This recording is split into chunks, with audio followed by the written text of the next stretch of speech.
ਸਤਿ ਸ਼੍ਰੀ ਅਕਾਲ। ਤੁਸੀਂ ਜੁੜੇ ਹੋਏ ਹੋ ਪੰਜਾਬੀ ਰੇਡੀਓ ਯੂਐਸਏ ਦੇ ਨਾਲ ਤੇ ਮੈਂ ਹਾਂ ਪ੍ਰਵੀਨ ਸ਼ਰਮਾ ਲੈ ਕੇ ਹਾਜ਼ਰ ਹਾਂ ਪ੍ਰੋਗਰਾਮ ਖਬਰ ਤੇ ਨਜ਼ਰ। ਪੰਜਾਬੀ ਰੇਡੀਓ ਯੂਐਸਏ ਨੂੰ ਇਸ ਵੇਲੇ ਤੁਸੀਂ ਏਐਮ ਐਫਐਮ ਸਟੇਸ਼ਨਸ ਦੇ ਨਾਲ ਰੇਡੀਓ ਸੈੱਟ ਤੇ ਨੈਟ ਤੇ ਮੋਬਾਈਲ ਐਪ ਤੇ ਸੋਸ਼ਲ ਮੀਡੀਆ ਪਲੇਟਫਾਰਮਸ ਫੇਸਬੁੱਕ ਤੇ ਯੂਟਿਊਬ ਤੇ ਸੁਣ ਰਹੇ ਹੋ ਦੇਖ ਰਹੇ ਹੋ। ਸਾਰੇ ਹੀ ਦਰਸ਼ਕਾਂ ਦਾ ਸਵਾਗਤ ਹੈ ਪ੍ਰੋਗਰਾਮ ਦੇ ਵਿੱਚ। ਖਬਰਾਂ ਤੇ ਚਰਚਾ ਕਰਨ ਦੇ ਲਈ ਮੇਰੇ ਨਾਲ ਜੁੜ ਚੁੱਕੇ ਨੇ ਪੰਜਾਬ ਤੋਂ ਪੱਤਰਕਾਰ ਮਿੰਟੂ ਗੁਰਸਰੀਆ ਜੀ। ਉਹਨਾਂ ਦਾ ਸਵਾਗਤ ਕਰਾਂਗੇ ਪਹਿਲਾਂ, ਫਿਰ ਕਰਾਂਗੇ ਕਿ ਅਹਿਮ ਖਬਰਾਂ ਤੇ ਚਰਚਾ। ਮਿੰਟੂ ਸਤਿ ਸ਼੍ਰੀ ਅਕਾਲ, ਸਵਾਗਤ ਹੈ ਜੀ ਪੰਜਾਬੀ ਰੇਡੀਓ ਯੂਐਸਏ ਤੇ। ਜੀ ਸ਼ੁਕਰੀਆ ਸਾਰਿਆਂ ਨੂੰ, ਸਤਿ ਸ੍ਰੀ ਅਕਾਲ ਜੀ। ਅੱਜ ਸਾਲ 2023 ਦੀ 31 ਜਨਵਰੀ ਹੈ ਤੇ ਦਿਨ ਮੰਗਲਵਾਰ ਹੈ। ਪ੍ਰੋਗਰਾਮ ਦੇ ਵਿੱਚ ਅੱਗੇ ਵਧਣ ਤੋਂ ਪਹਿਲਾਂ ਧੰਨਵਾਦ ਕਰਦੇ ਚੱਲੀਏ ਸਪਾਂਸਰਸ ਦਾ, ਖਾਲਸਾ ਇੰਸ਼ੋਰੈਂਸ ਏਜੰਸੀ ਵਾਲੇ, ਜਿਨ੍ਹਾਂ ਤੋਂ ਤੁਸੀਂ ਹਰ ਤਰੀਕੇ ਦੀ ਇੰਸ਼ੋਰੈਂਸ ਲੈ ਸਕਦੇ ਹੋ। ਕਵਰਡ ਕੈਲੀਫੋਰਨੀਆ ਤੇ ਓਬਾਮਾ ਕੇਅਰ ਬਾਬਤ ਅਮਰੀਕਾ ਭਰ ਦੇ ਵਿੱਚ ਸੇਵਾਵਾਂ ਦਿੰਦੇ ਨੇ। ਹੋਰ ਜਾਣਕਾਰੀਆਂ ਦੇ ਲਈ ਅੱਜ ਹੀ ਡਾਇਲ ਕਰੋ 408 272 2500। ਟਰਕੀਅਨ ਇਮੀਗ੍ਰੇਸ਼ਨ ਲਾ ਫਰਮ ਵਾਲੇ, ਜੇ ਟਰਕੀਅਨ ਯੂਐਸ ਇਮੀਗ੍ਰੇਸ਼ਨ ਬਾਬਤ ਤੁਹਾਡਾ ਕੋਈ ਸਵਾਲ ਹੈ, ਕੋਈ ਸਲਾਹ ਕਰਨੀ ਹੈ ਤਾਂ ਅਟਾਰਨੀ ਟਰਕੀਅਨਾਂ ਦੇ ਨਾਲ ਤੁਸੀਂ 415 909 0503 ਤੇ ਗੱਲ ਕਰ ਸਕਦੇ ਹੋ। G K Dhanota Yuba City, Baljinder Singh Nijjar Woodland, Paramjit Kaur Rangi Vacaville, Harnek Singh Pawla Indian ਕੰਜ਼ੀਰੈਂਟਨ, Sarabjit Singh Shokar Turlock, G N Loop ਵਾਲੇ ਟਰੱਕ ਵਾਸ਼ ਕਰਦੇ ਨੇ, ਆਇਲ ਚੇਂਜ ਕਰਦੇ ਨੇ, ਏਅਰ ਬ੍ਰੇਕਾਂ ਦਾ ਕੰਮ ਤਸੱਲੀ ਬਖਸ਼ ਕਰਦੇ ਨੇ। ਨਵੇਂ ਪੁਰਾਣੇ ਟਾਇਰ ਵੀ ਇਹਨਾਂ ਤੋਂ ਲੈ ਸਕਦੇ ਹੋ। ਲੋਕੇਸ਼ਨ ਹੈ ਸੈਂਤਾ ਨੇਲਾ ਦੀ। ਨਿਮਾ ਸਹੂਲਤਾਂ ਦੇ ਨਾਲ ਸੰਪਰਕ ਕੀਤਾ ਜਾ ਸਕਦਾ ਹੈ 209 277 0113 ਤੇ। ਜੱਸੀ ਗਿੱਲ ਬੇਕਰਸਫੀਲਡ ਤੋਂ ਤੇ ਬੂਟਾ ਸਿੰਘ ਰਾਣੀਪੁਰ ਫ੍ਰੈਜ਼ਨੋ ਤੋਂ। ਇਹਨਾਂ ਸਾਰੇ ਹੀ ਸਪਾਂਸਰਸ ਦਾ ਬਹੁਤ-ਬਹੁਤ ਧੰਨਵਾਦ। ਤੇ ਜੇਕਰ ਤੁਸੀਂ ਵੀ ਇਹਨਾਂ ਪ੍ਰੋਗਰਾਮਾਂ ਨੂੰ ਸਪਾਂਸਰ ਕਰਨਾ ਚਾਹੁੰਦੇ ਤਾਂ ਸਟੂਡੀਓ ਦਾ ਨੰਬਰ ਹੈ 408 272 5200। ਮਿੰਟ ਜੀ, ਖਬਰਾਂ ਦੀ ਸ਼ੁਰੂਆਤ ਕਰੀਏ ਪੰਜਾਬ ਸਰਕਾਰ ਤੋਂ। ਮਾਨ ਸਾਹਿਬ ਦੀ ਗਵਰਨਮੈਂਟ ਨੇ ਡਾਇਰੀ ਜਾਰੀ ਕੀਤੀ, ਪਰ ਨਾਲ ਦੀ ਨਾਲ ਇਹਦੀ ਟ੍ਰੋਲਿੰਗ ਹੋ ਗਈ। ਕਾਰਨ ਕੀ ਹੈ?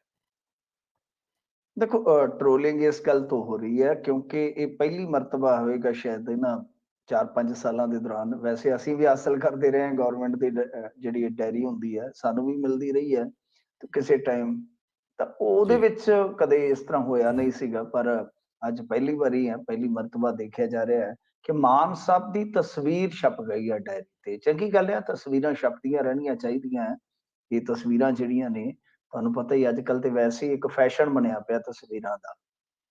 ਤਾਂ ਇਹ ਜਿਹੜੀ ਮਤਲਬ ਕਿ ਡਾਇਰੀ ਹੈ, ਕੋਈ 20 ਦੀ ਲਾ ਲਓ, 22 ਦੀ ਲਾ ਲਓ, 19 ਦੀ ਲਾ ਲਓ, 15 ਦੀ ਲਾ ਲਓ, ਜਿੰਨੀ ਵੀ ਇਸ ਟਾਈਮ ਕੋਈ ਹੈਗੀ ਹੈ ਡਾਇਰੀ ਦੀ ਜਾਣਕਾਰੀ, ਉਹ ਸਾਰਿਆਂ ਦੇ ਵਿੱਚ ਇਹ ਆ ਕਿ ਕਿਤੇ ਵੀ ਕਿਸੇ ਮੁੱਖ ਮੰਤਰੀ ਦੀ ਫੋਟੋ ਨਹੀਂ ਸੀ ਲੱਗੀ, ਇਹਨਾਂ ਨੇ ਲਾ ਦਿੱਤੀ ਆ ਬਕਾਇਦਾ। ਮਤਲਬ ਜਾਰੀ ਵੀ ਇਹਨਾਂ ਨੇ ਕੀਤੀ ਹੈ ਤੇ ਆਪਣੀ ਫੋਟੋ ਵੀ ਡਾਇਰੀ ਦੇ ਉੱਤੇ ਛੇਪ ਦਿੱਤੀ ਹੈ। ਇਸ ਕਰਕੇ ਉਹ ਟ੍ਰੋਲਿੰਗ ਸ਼ੁਰੂ ਹੋ ਗਈ ਆ, ਕਿਉਂਕਿ ਮਾਨ ਸਾਹਿਬ ਆਪ ਤੇ ਭੁੱਲ ਜਾਂਦੇ ਨੇ ਕਿ ਮੈਂ ਕੀ ਕਹਿ ਕੇ ਆਇਆ, ਅਗਲੇ ਪਿੰਡ ਜਾ ਕੇ ਕੁਝ ਹੋਰ ਕਹਿ ਦਿੰਦੇ ਆ ਕਿ ਪਿਛਲੇ ਪਿੰਡ ਮੈਂ ਕੀ ਕਹਿ ਕੇ ਆਇਆ। ਇਹ ਕਰਦੇ ਰਹੇ ਨੇ ਬੜਾ, ਮਤਲਬ ਕਿ ਟ੍ਰੋਲ ਅਕਾਲੀਆਂ ਨੂੰ ਕਿ ਦੇਖੋ ਜੀ ਮਰੀਜ਼ ਐਂਬੂਲੈਂਸ ਚ ਚੀਕਾਂ ਮਾਰਦਾ ਤੇ ਬਾਦਲ ਮੁਸਕਰਾਉਂਦੇ ਜਾਂਦੇ ਨੇ। ਤੇ ਉਹ ਹੁਣ ਲੋਕ ਫਿਰ ਉਹ ਕੱਢ ਲੈਂਦੇ ਨੇ ਵੀਡੀਓ, ਪੜਾਸ ਵੀ ਕੱਢ ਲੈਂਦੇ ਇਸ ਬਹਾਨੇ। ਹੋਰ ਕੀ ਹੈ, ਦੇਖੋ ਗੱਲ ਇਹ ਹੈ ਕਿ ਇਹ ਪੜਾਸ ਹੀ ਹੈ। ਮੈਂ ਤੇ ਸਮਝਦਾ ਟ੍ਰੋਲਰ ਵੀ ਜਿਹੜੇ ਆ ਉਹ ਪੜਾਸ ਕੱਢੀ ਜਾਂਦੇ ਆਪਣੀ। ਇਹਨਾਂ ਨੂੰ ਕੀ ਫਰਕ ਪੈਂਦਾ? ਦੁੱਕੀ ਦਾ ਫਰਕ ਨਹੀਂ ਪੈਂਦਾ ਇਹਨਾਂ ਨੂੰ ਚੀਜ਼ਾਂ ਦਾ। ਗੱਲ ਇਹ ਆ ਕਿ ਦੇਖੋ, ਇਹ ਹੁਣ ਉਹਨਾਂ ਸਾਰੀਆਂ ਚੀਜ਼ਾਂ ਨੂੰ ਵਸਾਰ ਬੈਠੇ ਆ।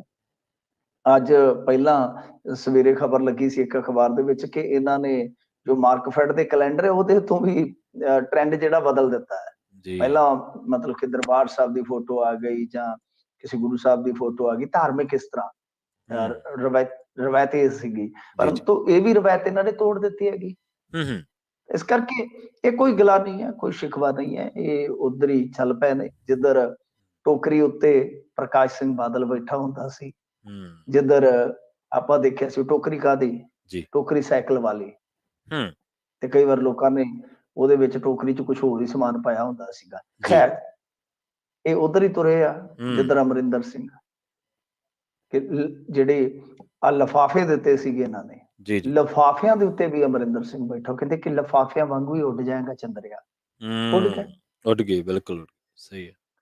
ਤਾਂ ਗੱਲ ਇਹ ਆ ਕਿ ਇਹ ਚੀਜ਼ਾਂ ਜਿਹੜੀਆਂ ਨੇ ਕਿ ਤੁਸੀਂ ਆਪ ਹੀ ਜਾਂ ਤਾਂ ਕਹੋ ਨਾ, ਜਾਂ ਇਹਨਾਂ ਨੂੰ ਸ਼ਾਇਦ ਉਮੀਦ ਹੀ ਨਹੀਂ ਸੀ ਪ੍ਰਵੀਨ ਜੀ ਕਿ ਅਸੀਂ ਇੱਥੋਂ ਤੱਕ ਪਹੁੰਚ ਜਾਵਾਂਗੇ। ਉਦੋਂ ਗੱਲਾਂ ਵੱਡੀਆਂ ਵੱਡੀਆਂ ਕਹੀ ਗਏ। ਤਾਂ ਖੈਰ ਉਹ ਟ੍ਰੋਲਰ ਜਿਹੜੇ ਨੇ ਉਹ ਸਾਰਾ ਕੁਝ ਫਿਰ ਕੱਢ ਲਿਆਉਂਦੇ ਆ ਕਿ ਕਿਸ ਤਰ੍ਹਾਂ ਤੁਸੀਂ ਹੁਣ ਅੱਜ ਆਪਣੀ ਜਿਹੜੀ ਇਹ ਤਸਵੀਰ ਆ ਹਰੇਕ ਜਗ੍ਹਾ ਤੇ ਚਾਹੁੰਦੇ ਆ। ਤਾਂ ਵੈਸੇ ਲੱਗਦਾ ਤੇ ਇਹੋ ਆ ਕਿ ਆਉਣ ਵਾਲੇ ਸਮੇਂ ਦੇ ਵਿੱਚ ਕਿ ਘਰਾਂ ਟਾਹਲੀਆਂ ਤੇ ਵੀ ਇਹ ਸੀਐਮ ਸਾਹਿਬ ਟੰਗੇ ਹੋਣਗੇ, ਫੱਟੇ ਲੱਗੇ ਹੋਣਗੇ, ਫੋਟੋ ਲੱਗੀ ਹੋਏਗੀ। ਪੁੱਠੀ ਲੱਗਦੀ ਹੈ ਕਿ ਸਿੱਧੀ ਲੱਗਦੀ ਹੈ ਪਤਾ ਨਹੀਂ ਹੈ, ਜੇ ਆਹ ਹਾਲ ਰਿਹਾ। ਕਿਉਂਕਿ ਬਾਹਰਲੇ ਸਟੇਟਾਂ ਦੀਆਂ ਅਖਬਾਰਾਂ ਤੇ ਵੀ ਫੋਟੋਆਂ, ਇੱਥੋਂ ਤੋਂ ਵੀ ਫੋਟੋਆਂ, ਇਹ ਫੋਟੋ ਕਲਚਰ ਬਦਲਣ ਦੀ ਹੀ ਤੇ ਗੱਲ ਕੀਤੀ ਗਈ ਸੀ। ਇਸ ਕਰਕੇ ਟਰੋਲ ਹੋ ਰਿਹਾ, ਹੋਰ ਕੋਈ ਵੱਡੀ ਗੱਲ ਨਹੀਂ। ਨਾ ਇਹ ਟਰੋਲਿੰਗ ਨਵੀਂ ਆ, ਨਾ ਇਹ ਫੋਟੋਆਂ ਵਾਲੀ ਪਿਰਤ ਨਵੀਂ ਆ, ਇਹ ਸਾਰਾ ਕੁਝ ਪਹਿਲਾਂ ਤੋਂ ਚੱਲਿਆ ਆ ਰਿਹਾ ਵਾ। ਪਰ ਰੌਲਾ ਇਸੇ ਗੱਲ ਦਾ, ਟਰੋਲਿੰਗ ਇਸੇ ਗੱਲ ਦੀ ਹੈ ਕਿ ਤੁਸੀਂ ਇਹਨਾਂ ਰਵਾਇਤਾਂ ਨੂੰ ਬਦਲਣ ਦਾ ਨਾਅਰਾ ਦੇ ਕੇ ਆਏ ਸੋ। ਜੀ ਜੀ, ਜ਼ਰੂਰਤ ਹੈ ਸੀ ਜਿਹੜੀਆਂ ਰਵਾਇਤਾਂ ਇਹ ਫੋਟੋ ਕਲਚਰ ਵਾਲੀਆਂ ਜਾਂ ਇਹਨਾਂ ਨੂੰ ਤੋੜਿਆ ਜਾਂਦਾ, ਪਰ ਉਹ ਉਸੇ ਪੈਰ 'ਚ ਪੈਰ ਜੇਕਰ ਧਰੋਗੇ ਤਾਂ ਫਿਰ ਟਰੋਲਿੰਗ ਤਾਂ ਹੋਊਗੀ। ਮਿੰਟੂ ਜੀ, ਅਗਲੀ ਖਬਰ ਦੇ ਵੱਲ ਵਧੀਏ ਤੇ ਗੱਲ ਕਰੀਏ ਇੱਕ ਅਹਿਮ ਸਮਾਜਿਕ ਮਸਲੇ ਨੂੰ ਲੈ ਕੇ। ਆਪਣੇ ਪੰਜਾਬ ਦੇ ਵਿੱਚ ਹੋਰ ਬਹੁਤ ਮਸਲੇ ਨੇ, ਪਰ ਇਹਨਾਂ ਸਮਾਜਿਕ ਮਸਲਿਆਂ ਤੇ ਜਿਵੇਂ ਅਵਾਰਾ ਪਸ਼ੂਆਂ ਦਾ ਮਸਲਾ, ਕਿਸਾਨਾਂ ਨੂੰ ਉਹਨਾਂ ਦੀ ਜਿਹੜੀ ਆ ਮਾਰ ਝੱਲਣੀ ਪੈਂਦੀ ਹੈ, ਐਕਸੀਡੈਂਟਸ ਹੁੰਦੇ ਨੇ, ਬਹੁਤ ਕੁਝ ਹੁੰਦਾ। ਇਸੇ ਤਰ੍ਹਾਂ ਕੁੱਤਿਆਂ ਦੀ ਦਹਿਸ਼ਤ ਦਾ ਮਸਲਾ ਵੀ ਕਹਿੰਦੇ ਹਾਈ ਕੋਰਟ ਤੱਕ ਪਹੁੰਚਿਆ। ਹਾਂਜੀ, ਸ਼ੁਕਰ ਆ ਕਿਤੇ ਕਿਸੇ ਗੱਲ ਜਿਹੜੀ ਹੈ ਉਹ ਚੰਗੇ ਕਾਨੂੰਨੀ ਨੁਕਤੇ ਤੇ ਜਾ ਕੇ ਹੁਣ ਅੜੇਗੀ ਤਾਂ ਹੈਗੀ ਹੈ ਨਾ। ਜੀ। ਕਿਉਂਕਿ ਵੇਖੋ, ਮੈਂ ਤੁਹਾਨੂੰ ਦੱਸਦਾ ਨਾ ਕਿ ਇਹ ਆਮ ਤੌਰ ਤੇ ਦੇਖਿਆ ਜਾਂਦਾ ਹੈ ਕਿ ਏਦਾਂ ਦੀ ਚਿੰਤਾ ਜਿਹੜੀ ਹੈ ਨਾ ਉਹ ਸਮਾਜ ਦੇ ਵਿੱਚ ਵੀ ਘੱਟ ਹੀ ਪ੍ਰਗਟਾਈ ਜਾਂਦੀ ਹੈ। ਸਿਆਸਤ ਦੇ ਵਿੱਚ ਤੇ ਇਹਨਾਂ ਚੀਜ਼ਾਂ ਤੇ ਕੀ ਏਜੰਡੇ ਸੈੱਟ ਹੋਣੇ ਨੇ। ਹੂੰ ਸਾਡੇ ਮੀਡੀਆ ਦੇ ਵਿੱਚ ਵੀ ਬਹੁਤ ਘੱਟ ਇਹਨਾਂ ਤੇ ਰਿਪੋਰਟਿੰਗ ਹੁੰਦੀ ਹੈ। ਹੂੰ ਪਰ ਕਈ ਸਮੱਸਿਆਵਾਂ ਜਿਹੜੀਆਂ ਹੁੰਦੀਆਂ ਨੇ ਉਹ ਅਣਗੌਲੀਆਂ ਜਿਹੜੀਆਂ ਰਹੀ ਜਾਂਦੀਆਂ ਨੇ, ਜੀ ਤੇ ਉਹ ਇੱਕ ਦਿਨ ਬਹੁਤ ਵੱਡਾ ਰੂਪ ਧਾਰਨ ਕਰ ਜਾਂਦੀਆਂ ਨੇ। ਜੀ। ਮੈਂ ਅੱਜ ਤੋਂ ਤਕਰੀਬਨ 6-7 ਸਾਲ ਪਹਿਲਾਂ ਮੈਂ ਇੱਕ ਨਾ ਖਬਰ ਪੜ੍ਹੀ ਸੀ, ਸਾਡੇ ਸੀਨੀਅਰ ਜਰਨਲਿਸਟ ਨੇ ਲਾਈ ਸੀ। ਮੈਂ ਉਦੋਂ ਇੱਕ ਪੰਜਾਬੀ ਅਖਬਾਰ 'ਚ ਹੁੰਦਾ ਸਾਂ, ਤੇ ਉਹਨਾਂ ਦਾ ਟਾਈਟਲ ਸੀ ਕਿ ਕਦੇ ਵੀ ਫਟ ਸਕਦਾ ਹੈ ਪੰਜਾਬ 'ਚ ਕੁੱਤਾ ਬਾਬਾ। ਤੇ ਠੀਕ ਆ। 3-4 ਕਾਲਮ ਦੀ ਉਹ ਸਟੋਰੀ ਸੀਗੀ, ਮੈਨੂੰ ਅੱਜ ਵੀ ਯਾਦ ਹੈ। ਤੇ ਮੈਂ ਸਿਰਲੇਖ ਪੜ੍ਹ ਕੇ, ਉਹਦਾ ਟਾਈਟਲ ਪੜ੍ਹ ਕੇ, ਕਿਉਂਕਿ ਪ੍ਰਿੰਟ ਦੇ ਵਿੱਚ ਟਾਈਟਲਾਂ ਦਾ ਵੀ ਇੱਕ ਕੰਪੀਟੀਸ਼ਨ ਹੁੰਦਾ ਹੈ, ਹਾਂਜੀ ਹਾਂਜੀ ਹੁੰਦਾ। ਮੈਂ ਬੜਾ ਮੁਤਾਸਰ ਹੋਇਆ। ਤੇ ਮੈਂ ਉਹ ਟਾਈਟਲ ਤੋਂ ਬੜਾ ਮਤਲਬ ਕਿ ਪ੍ਰਭਾਵਿਤ ਹੋ ਕੇ ਤੇ ਉਹ ਪੜ੍ਹੀ। ਉਹ ਤਾਂ ਉਹਨਾਂ ਨੇ ਉਸ ਟਾਈਮ ਸ਼ਾਇਦ 2.5 ਲੱਖ ਅਵਾਰਾ ਕੁੱਤੇ ਦੀ ਹੂੰ ਗਿਣਤੀ ਜਿਹੜੀ ਹੈ ਹੋਣ ਦਾ ਦਾਅਵਾ ਕੀਤਾ ਸੀ। ਹਿਸਾਬ ਲਾ ਲਓ, ਅੱਜ ਤੋਂ ਹੂੰ ਮੈਂ ਕਈ ਸਾਲ ਪਹਿਲਾਂ ਦੀ ਗੱਲ ਕਰਦਾ, ਮੈਨੂੰ ਟਾਈਟਲ ਅੱਜ ਵੀ ਯਾਦ ਹੈ। ਜੀ ਤੇ ਮੈਂ ਕਿਸੇ ਦਿਨ ਉਹ ਉਹਨਾਂ ਨੂੰ, ਮੇਰੇ ਮਿੱਤਰ ਨੇ ਉਹ, ਜੀ ਵੈਟਰਨ ਪੱਤਰਕਾਰ ਨੇ, ਜ਼ਰੂਰ ਮੈਂ ਕਹਾਂਗਾ ਕਿ ਕਿਤੇ ਲੱਭੀ ਉਹ ਰਿਪੋਰਟ ਤੇ ਜ਼ਰੂਰ ਘੱਲਣਗੇ ਤਾਂ ਤੁਹਾਨੂੰ ਵੀ ਸਾਂਝੀ ਕਰਾਂਗਾ। ਤਾਂ ਕਹਿਣ ਦਾ ਮਤਲਬ ਇਹ ਹੈ ਕਿ ਤੁਸੀਂ ਦੇਖ ਲਓ ਕਿ ਜੇ ਅੱਜ ਆਪਾਂ 7 ਸਾਲ 8 ਸਾਲ ਅੱਗੇ ਆ ਗਏ ਆ ਹੂੰ ਉਦੋਂ ਤੋਂ, ਤਾਂ ਉਹ ਗਿਣਤੀ ਕਿੰਨੀ ਹੋਏਗੀ, ਤਾਦਾਦ ਕਿੰਨੀ ਹੋਏਗੀ। ਹੂੰ ਤਾਂ ਇਹ ਮਸਲਾ ਜਿਹੜਾ ਮੈਂ ਤੁਹਾਡੇ ਸਾਹਮਣੇ ਇਸ ਕਰਕੇ ਰੱਖ ਰਿਹਾ, ਇਹ ਕੋਈ ਮਜ਼ਾਕ ਵਾਲੀ ਮੈਂ ਗੱਲ ਨਹੀਂ, ਜਾਂ ਜੀ ਮੈਂ ਆਪਣੀ ਕੋਈ ਸ਼ੋਭਾ ਸਲੌਤ ਨਹੀਂ ਚਾਹੁੰਦਾ। ਜੀ। ਅਸਲ 'ਚ ਕੀ ਹੈ ਕਿ ਇੱਕ ਰਿਪੋਰਟ ਜਿਹੜੀ ਨਸ਼ਰ ਹੁੰਦੀ ਹੈ, ਹੂੰ ਇਸ ਰਿਪੋਰਟ ਦੇ ਵਿੱਚ ਦਾਅਵਾ ਕੀਤਾ ਜਾਂਦਾ ਹੈ ਕਿ ਜਨਵਰੀ ਤੋਂ ਅਕਤੂਬਰ 2022 ਤੱਕ ਕੁੱਤਿਆਂ ਦੇ ਕੱਟਣ ਦੇ ਸਭ ਤੋਂ ਮਾਮਲੇ ਦੇਸ਼ ਭਰ ਚੋਂ ਜੇ ਕਿਤੇ ਜ਼ਿਆਦਾ ਵੇਖਣ ਨੂੰ ਮਿਲੇ ਤਾਂ ਇਹ ਪੰਜਾਬ ਦੇ ਵਿੱਚ, ਮਤਲਬ ਕਿ ਪੰਜਾਬ ਦੇ ਵਿੱਚ ਹੈ, ਕਿਉਂਕਿ ਪੰਜਾਬ ਟੌਪ ਦੇ ਵਿੱਚ ਸੀਗਾ। ਜੀ ਪੰਜਾਬ ਟੌਪ ਦੇ ਵਿੱਚ, ਹੋਰ ਵੀ ਸਟੇਟਾਂ ਦੇ ਵਿੱਚ ਕਾਫੀ ਮਾਮਲੇ ਨੇ। ਤਾਂ ਮਤਲਬ ਕਿ ਇਸ ਤੋਂ ਜਿਹੜਾ ਸਪਸ਼ਟ ਹੋਇਆ ਕਿ ਹੂੰ ਜੇ ਆਪਾਂ ਲਈਏ ਤੇ ਮਹੀਨੇ 10 ਦਾ ਹੀ ਸਮਾਂ ਹੈ ਤੇ ਹੂੰ 10,000 ਤੋਂ ਵੱਧ ਕੇਸਾਂ ਦੀ ਗਿਣਤੀ ਆ। ਇਹਦਾ ਅਰਥ ਇਹੋ ਹੈ ਕਿ ਇੱਕ ਮਹੀਨੇ 'ਚ 1,000 ਤੋਂ ਵੱਧ ਕਰੀਬ ਜਿਹੜੇ ਕੇਸ ਨੇ ਉਹ ਆਉਂਦੇ ਆ। ਤੇ ਜੇ ਜੀ ਆਪਾਂ ਇਹਨੂੰ ਲਾ ਲਈਏ ਹੁਣ, ਤੁਸੀਂ ਬਈ ਦਿਨਾਂ ਦੇ ਹਿਸਾਬ ਨਾਲ, ਹੂੰ ਤਾਂ 30 ਆ 90, 90 ਤਾਂ ਤਕਰੀਬਨ ਲਾ ਲਓ ਕਿ 30-32 ਮਾਮਲੇ ਪੰਜਾਬ 'ਚ ਇੱਕ ਰੋਜ਼ 'ਚ ਆਉਂਦੇ ਨੇ। ਤਾਂ ਜਿੱਥੇ ਇਹ ਸਮੱਸਿਆ ਜਿਹੜੀ ਹੈ, ਉਹ ਹੁਣ ਵੇਖੋ ਗੱਲ ਕੀ ਹੈ ਕਿ ਆਮ ਤੌਰ ਤੇ ਹੁਣ ਕਿਸੇ ਨੂੰ ਵੀ ਕੁੱਤਾ ਵੱਢ ਜਾਂਦਾ। ਅੱਗੇ ਤੇ ਅਸੀਂ ਨਿੱਕੇ ਨਿੱਕੇ ਹੁੰਦੇ ਸੀ ਤੇ ਮਿਰਚਾਂ ਬੰਨ ਦਿਆ ਕਰਦੇ ਸੀ ਜ਼ਿਆਦਾਤਰ। ਉਦੋਂ ਇੰਨੇ ਲੋਕ ਅਵੇਅਰ ਵੀ ਨਹੀਂ ਸੀਗੇ, ਇੰਨੇ ਲੋਕ ਕਹਿ ਲਓ ਕਿ ਇਲਾਜ ਦੇ ਨੇੜੇ ਵੀ ਨਹੀਂ ਸੀਗੇ, ਜ਼ਿਆਦਾਤਰ ਮਿਰਚਾਂ ਹੀ ਬੰਨ ਦਿਆ ਕਰਦੇ ਸੀਗੇ। ਤੇ ਕੁੱਤੇ ਹੁੰਦੇ ਵੀ ਘੱਟ ਸੀ ਉਦੋਂ। ਕੁੱਤੇ ਮੈਨੂੰ ਯਾਦ ਆ ਕਿ ਇੱਥੇ ਸਟਿਕਣੀ ਜੀ ਪਾਉਣ ਵੀ ਆਉਂਦੇ ਹੁੰਦੇ ਸੀ। ਸਾਡੇ ਛੋਟੇ ਹੁੰਦਿਆਂ ਦੀ ਗੱਲ ਆ, ਉਹ ਮਾਰਨ ਆਉਂਦੇ ਹੁੰਦੇ ਸੀ ਕੁੱਤੇ ਬਕਾਇਦਾ। ਜੀ ਉਹ ਜਿਹੜਾ ਸਕੁਐਡ ਆਉਂਦਾ ਹੁੰਦਾ ਸੀਗਾ ਨਾ, ਉਹ ਅੱਜ ਵੀ ਮੇਰੇ ਅੱਖਾਂ ਦੇ ਮੂਹਰੇ ਉਸੇ ਤਰ੍ਹਾਂ ਕੱਚੀਆਂ ਗਲੀਆਂ 'ਚ, ਜਿਵੇਂ ਮੱਛਰ ਮਾਰਨ ਆਉਂਦੇ ਹੁੰਦੇ, ਉਹ ਤਾਂ ਤੁਹਾਡੀ ਸੰਭਾਲਾ 'ਚ ਸ਼ਾਇਦ ਆਉਂਦੇ ਹੋਣਗੇ। ਤਾਂ ਉਦੋਂ ਇਸ ਤਰ੍ਹਾਂ ਟੋਲੇ ਆਉਂਦੇ ਸੀਗੇ। ਤਾਂ ਕਹਿਣ ਦਾ ਮਤਲਬ ਇਹ ਹੈ ਕਿ ਹੁਣ ਜਿੰਨੇ ਉਹ ਕੇਸ ਵੱਧ ਰਹੇ ਨੇ, ਤਾਂ ਅੱਜ ਐਂਟੀ ਰੈਬਿਸ ਟੀਕੇ ਦੀ ਵੀ ਤਾਂ ਜ਼ਰੂਰਤ ਹੈ ਨਾ ਉਹਨਾਂ ਨੂੰ। ਜੀ ਹੁਣ ਜਦੋਂ ਤੁਸੀਂ ਹਸਪਤਾਲ ਦੇ ਵਿੱਚ ਜਾਓਗੇ, ਸਰਕਾਰੀ ਹਸਪਤਾਲ ਦੇ ਵਿੱਚ, ਉਹ ਜਿਹੜੇ ਐਂਟੀ ਰੈਬਿਸ ਟੀਕੇ ਨੇ ਉਹ ਮਿਲਦੇ ਨਹੀਂ ਛੇਤੀ ਕਿਤੇ। ਹੂੰ ਹੁਣ ਕਈ ਵਾਰੀ ਇਹ ਹੁੰਦਾ ਹੈ ਕਿ ਸ਼ਹਿਰੀ ਹਸਪਤਾਲ 'ਚ ਜਾਣਾ ਹੁੰਦਾ ਤੁਸੀਂ, ਤੇ ਜੀ ਪਿੰਡ ਕੋਈ 15 ਕਿਲੋਮੀਟਰ ਦੂਰ ਹੈ, ਅਗਲਾ ਜਾਣ ਖੁਣੋ ਹੀ ਕਹਿ ਦਿੰਦਾ ਕਿ ਛੱਡੋ ਖੜਾ, ਜਾਂ ਉਹ ਦੇਸੀ ਢੰਗ ਨਾਲ ਕੋਈ ਇਲਾਜ ਕਰ ਲੈਂਦਾ ਹੈ, ਜਾਂ ਕਿਸੇ ਸਾਧ ਦੇ ਡੇਰੇ ਤੇ ਚਲੇ ਜਾਂਦਾ ਹੈ। ਇਹ ਵੀ ਉਹ ਟੂਣਾ ਜਿਹਾ ਕਰਦੇ ਹੁੰਦੇ ਨੇ। ਤਾਂ ਇਹਦੇ ਨਾਲ ਕੀ ਹੈ ਕਿ ਉਹ ਰੈਬੀਜ਼ ਦੇ ਮਾਮਲੇ ਵੀ ਤੇ ਵੱਧਦੇ ਆ ਨਾ। ਤਾਂ ਇਸ ਕਰਕੇ ਸਮੱਸਿਆ ਦਰ ਸਮੱਸਿਆ ਜਿਹੜੀ ਆ ਉਹ ਇਸ ਚੀਜ਼ ਦੇ ਨਾਲ ਜੁੜੀ ਹੋਈ ਆ। ਤਾਂ ਬਹਿਰਹਾਲ ਪਟੀਸ਼ਨ ਪਾਈ ਹਾਈ ਕੋਰਟ ਦੇ ਵਿੱਚ, ਇਸ ਪਟੀਸ਼ਨ ਨੂੰ ਜਿਹੜਾ ਪਾਇਆ ਗਿਆ ਤੇ ਇਹਦੇ ਤੇ ਹੁਣ ਨੋਟਿਸ ਜਾਰੀ ਹੋਇਆ ਹੈ। ਇਹ ਇੱਕ ਬਹੁਤ ਵੱਡੀ ਗੱਲ ਆ। ਹਾਲਾਂਕਿ ਮੈਨੂੰ ਯਾਦ ਆ ਕਿ ਜਿੱਦਾਂ ਨਸਬੰਦੀ ਵਗੈਰਾ ਦੇ ਪ੍ਰੋਗਰਾਮ ਚਲਾਏ ਗਏ ਸੀਗੇ ਇੱਕ ਵਾਰੀ ਪੰਜਾਬ ਦੇ ਵਿੱਚ ਬੜੇ ਵੱਡੇ ਪੱਧਰ ਤੇ, ਪਰ ਉਹਦੇ ਚ ਕੀ ਹੈ ਕਿ ਉਹ ਫਿਰ ਉਹ ਆ ਜਾਂਦੇ ਆ, ਤੁਹਾਨੂੰ ਪਤਾ ਹੀ ਹੈ, animal welfare board of India ਵਾਲੇ, ਮੇਨਕਾ ਗਾਂਧੀ, ਉਹ ਕੱਢ ਦਿੰਦੀ ਹੈ ਟੱਸ। ਇਸ ਕਰਕੇ ਉਹ ਵੀ ਫਿਰ ਵਿੱਚ ਹੀ ਰਹਿ ਗਿਆ। ਹੁਣ ਨਾ ਤਾਂ ਰੈਬੀਜ਼ ਦੇ ਟੀਕੇ ਲੱਗਦੇ ਨੇ ਕੁੱਤੇ ਨੂੰ, ਨਾ ਨਸਬੰਦੀ ਹੁੰਦੀ ਹੈ, ਨਾ ਤਾਂ ਉਹਨਾਂ ਦੀ ਵਸੋਂ ਵੱਧਦੀ ਰੁਕਦੀ ਹੈ, ਨਾ ਹਲਕਾ ਦਾ ਖਤਰਾ ਜਿਹੜਾ ਘਟਦਾ ਹੈ। ਤਾਂ ਪ੍ਰਭਾਵਿਤ ਕੌਣ ਹੁੰਦਾ ਹੈ? ਕਦੇ ਕੋਈ ਬੱਚੀ ਕੱਟੀ ਜਾਂਦੀ ਹੈ, ਕਦੇ ਕੋਈ ਬਜ਼ੁਰਗ ਮਾਰ ਦਿੱਤਾ ਜਾਂਦਾ ਹੈ। ਅਨੇਕਾਂ ਕੇਸ ਨੇ ਪੰਜਾਬ ਦੇ ਵਿੱਚ। ਸੋ ਇਹ ਮਾਮਲਾ ਵੇਖਣ ਨੂੰ ਛੋਟਾ ਲੱਗਦਾ ਹੈ, ਪਰ ਇੰਨਾ ਛੋਟਾ ਹੈ ਨਹੀਂ ਹੈ। ਤਾਂ ਇਹ ਹਾਈ ਕੋਰਟ ਦੇ ਵਿੱਚ ਪਹੁੰਚਿਆ। ਹਾਈ ਕੋਰਟ ਨੇ ਹੁਣ ਨੋਟਿਸ ਜਾਰੀ ਕਰ ਦਿੱਤੇ ਵੱਖ-ਵੱਖ ਪਾਰਟੀਆਂ ਨੂੰ। ਹੁਣ ਪੰਜਾਬ ਸਰਕਾਰ ਵੀ ਉਹਦੇ ਵਿੱਚ ਪਾਰਟੀ ਬਣੇਗੀ, ਇਹ ਜਾ ਕੇ ਜਵਾਬ ਦਾਖਲ ਕਰਨਗੇ। ਜੀ, ਅਗਲੀ ਖਬਰ ਦੇ ਵੱਲ ਵਧੀਆ ਮਿੰਟੂ ਜੀ, ਤੇ ਗੱਲ ਕਰੀਏ ਸਿਆਸੀ ਮਸਲੇ ਦੀ। ਮਜੀਠੀਆ ਦੀ ਜ਼ਮਾਨਤ ਨੂੰ ਸਰਕਾਰ ਨੇ ਚੈਲੰਜ ਕੀਤਾ ਜੀ ਸੁਪਰੀਮ ਕੋਰਟ ਦੇ ਵਿੱਚ। ਹਾਂਜੀ, ਦੇਖੋ, ਇਹ ਸੁਪਰੀਮ ਕੋਰਟ ਦੇ ਵਿੱਚ ਚੈਲੰਜ ਜਿਹੜਾ ਹੈ ਨਾ ਉਹ ਹੋ ਜਾਣਾ ਸੀਗਾ, ਕਿਉਂਕਿ ਇਹਨਾਂ ਦੀ ਫਜ਼ੀਅਤ ਹੋ ਰਹੀ ਸੀਗੀ ਇਸ ਗੱਲ ਨੂੰ ਲੈ ਕੇ ਕਿ ਇੱਕ ਤਾਂ ਦੇਖੋ ਜਿਹੜੇ ਹਰਪ੍ਰੀਤ ਸਿੱਧੂ ਇੱਥੋਂ ਖਹਿ ਚਲੇ ਪੰਜਾਬ ਚੋਂ, ਉਹਦਾ ਵੀ ਕਿਤੇ ਨਾ ਕਿਤੇ ਕਾਰਨ ਇਹ ਸਮਝਿਆ ਗਿਆ ਕਿ ਵਿਕਰਮ ਮਜੀਠੀਏ ਦਾ ਜੀ ਰਿਮਾਂਡ ਨਹੀਂ ਲੈ ਹੋਇਆ ਵਗੈਰਾ ਵਗੈਰਾ, ਇਹ ਗੱਲਾਂ ਸਾਰੀਆਂ ਚੱਲੀਆਂ। ਉਹਨਾਂ ਦਾ ਇੱਕ ਪੱਤਰ ਵੀ ਜਿਹੜਾ ਹੈ ਉਹ ਪਬਲਿਕ ਡੋਮੇਨ ਚ ਆ ਗਿਆ। ਹੁਣ ਕਿਵੇਂ ਆਇਆ, ਕਿਹਨੇ ਕੱਢਿਆ, ਉਹ ਤੇ ਪਤਾ ਨਹੀਂ ਆਪਾਂ ਨੂੰ, ਪਰ ਸੇਖੋ ਵਰਗਿਆਂ ਨੇ ਉਹ ਦਿਖਾਇਆ ਵੀ ਸਾਰੀਆਂ ਗੱਲਾਂ ਕੀਤੀਆਂ।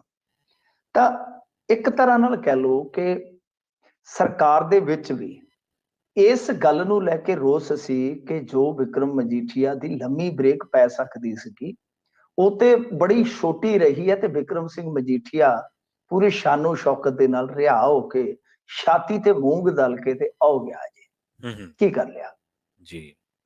ਤਾਂ ਇਸ ਮਿੱਥ ਨੂੰ ਤੋੜਨ ਵਾਸਤੇ, ਜਾਂ ਕਹਿ ਲਓ ਕਿ ਵਿੱਚ ਜਿਹੜੇ ਇਹ ਸਵਾਲ ਉਬਲਦੇ ਸੀਗੇ, ਤਾਂ ਉਹਨਾਂ ਨੂੰ ਸ਼ਾਂਤ ਕਰਨ ਵਾਸਤੇ ਇਹਨਾਂ ਨੇ ਹਾਈ ਕੋਰਟ ਤੋਂ ਜਿਹੜੀ ਇਹ ਜ਼ਮਾਨਤ ਮਿਲੀ ਆ ਉਹਨੂੰ ਚੈਲੰਜ ਕਰ ਦਿੱਤਾ ਸੁਪਰੀਮ ਕੋਰਟ ਚ। ਦੇਖੋ, ਜ਼ਮਾਨਤਾਂ ਵੀ ਚੈਲੰਜ ਹੋ ਜਾਂਦੀਆਂ। ਮੈਂ ਤੁਹਾਨੂੰ ਇੱਕ ਗੱਲ ਦੱਸਾਂ ਕਿ ਇਹ ਨਹੀਂ ਹੈ ਕਿ ਕਿਸੇ ਵੀ ਕੋਰਟ ਤੋਂ ਤੁਹਾਨੂੰ ਜ਼ਮਾਨਤ ਮਿਲ ਗਈ ਤਾਂ ਉਹ ਜ਼ਮਾਨਤ ਤੋਂ ਬਈ ਲਾਸਟ ਹੁਣ ਵੈਰਡਿਕਟ ਆ, ਉਹ ਉਹਨੂੰ ਬਦਲਿਆ ਨਹੀਂ ਜਾ ਸਕਦਾ। ਨਹੀਂ, ਉਹ ਕੋਈ ਸੁਪਰੀਮ ਫੈਸਲਾ ਨਹੀਂ ਹੈਗਾ। ਜੇ ਸੈਸ਼ਨ ਨੇ ਜ਼ਮਾਨਤ ਦਿੱਤੀ ਹੈ, ਹਾਈ ਕੋਰਟ ਚ ਚੈਲੰਜ ਕੀਤੀ ਜਾ ਸਕਦੀ ਹੈ। ਹਾਈ ਕੋਰਟ ਨੇ ਦਿੱਤੀ ਹੈ ਤਾਂ ਫਿਰ ਤੁਸੀਂ ਅਪਰ ਅਦਾਲਤ ਯਾਨੀ ਸੁਪਰੀਮ ਕੋਰਟ ਚ ਜਾ ਸਕਦੇ ਹੋ, ਸਰਵਉੱਚ ਅਦਾਲਤ ਚ। ਤਾਂ ਆਮ ਤੌਰ ਤੇ ਕੀ ਹੈ ਕਿ ਹੁਣ ਤੁਸੀਂ ਦੇਖੋ, ਇੱਕ ਮਿਸਾਲ ਮੈਂ ਦੇ ਦਿੰਦਾ। ਫੜਿਆ ਤੇ ਇਹਨਾਂ ਨੇ ਆਪਣਾ ਮੰਤਰੀ ਵੀ ਸੀਗਾ ਨਾ, ਕੀ ਨਾਂ ਸੀ ਉਹਦਾ, ਸਿੰਗਲਾ ਫੜਿਆ ਸੀ। ਉਹ ਵੀ ਤੇ ਜ਼ਮਾਨਤ ਲੈ ਕੇ ਆਇਆ, ਕਿੱਥੋਂ ਲੈ ਕੇ ਆਇਆ? ਹਾਈ ਕੋਰਟ ਚੋਂ। ਪਰ ਉਹਦੀ ਜ਼ਮਾਨਤ ਥੋੜੀ ਨਾ ਚੈਲੰਜ ਕੀਤੀ ਇਹਨਾਂ ਨੇ। ਤਾਂ ਸਰਕਾਰ ਜ਼ਮਾਨਤਾਂ ਚੈਲੰਜ ਕਰ ਸਕਦੀ ਆ, ਪਰ ਉਹ ਸਿਲੈਕਟਿਵ ਰਹਿੰਦੀ ਆ, ਹਮੇਸ਼ਾ ਸਿਲੈਕਟਿਵ ਰਹਿੰਦੀ ਹੈ। ਤਾਂ ਇਸ ਕਰਕੇ ਕੁਝ ਮਾਮਲਿਆਂ ਦੇ ਵਿੱਚ ਹੀ ਸਰਕਾਰ ਜਿਹੜੀ ਹੈ ਨਾ ਉਹ ਜਾਂਦੀ ਹੈ ਉਤਲੀ ਅਦਾਲਤ ਦੇ ਵਿੱਚ। ਤਾਂ ਇਹ ਮਾਮਲਾ ਜਿਹੜਾ ਹੁਣ ਸੁਪਰੀਮ ਕੋਰਟ ਦੇ ਵਿੱਚ ਪਹੁੰਚਿਆ ਵਾ। ਵਿਕਰਮ ਸਿੰਘ ਮਜੀਠੀਆ ਨੂੰ ਤੁਹਾਨੂੰ ਪਤਾ ਹੀ ਹੈ, ਸੁਪਰੀਮ ਕੋਰਟ ਨੇ ਥੋੜੀ ਜਿਹੀ ਇੱਕ ਵਾਰੀ ਵਕਤੀ ਰਾਹਤ ਦਿੱਤੀ ਸੀ, ਫਿਰ ਕਿਹਾ ਸੀਗਾ ਕਿ ਤੁਹਾਨੂੰ ਸਰੈਂਡਰ ਕਰਨਾ ਪਏਗਾ, ਯਾਦ ਹੈ ਨਾ ਤੁਹਾਨੂੰ? ਸੁਪਰੀਮ ਕੋਰਟ ਨੇ ਇਸ ਮਾਮਲੇ ਨੂੰ ਸੁਣਿਆ ਸੀ, ਦੁਬਾਰਾ ਫਿਰ ਚਲੀ ਗਿਆ।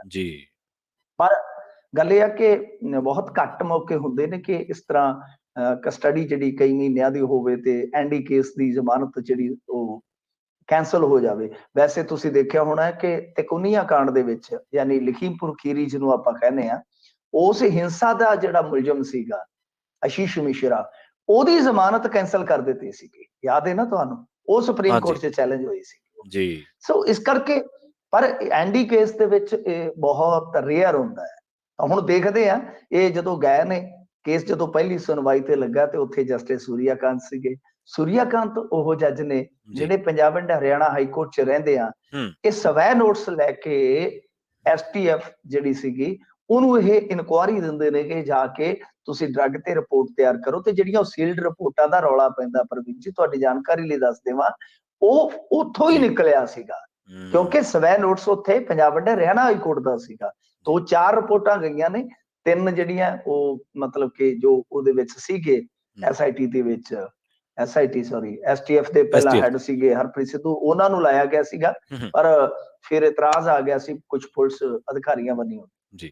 ਤਾਂ ਫਿਰ ਸਿਧਾਰਥ ਚੱਟੋਪਾਧਿਆਏ ਦੀ ਅਗਵਾਈ ਦੇ ਵਿੱਚ SIT ਬਣੀ ਸੀ, ਉਹਦੇ ਚ ਕੁੰਵਰ ਵਿਜੇ ਪ੍ਰਤਾਪ ਸਿੰਘ ਤੇ ਪ੍ਰਬੋਧ ਕੁਮਾਰ ਵੀ ਸੀਗੇ, ਤੇ ਇਹ 3 ਰਿਪੋਰਟਾਂ ਤੇ 3 ਦੇ ਸਾਈਨ ਹੈਗੇ ਨੇ।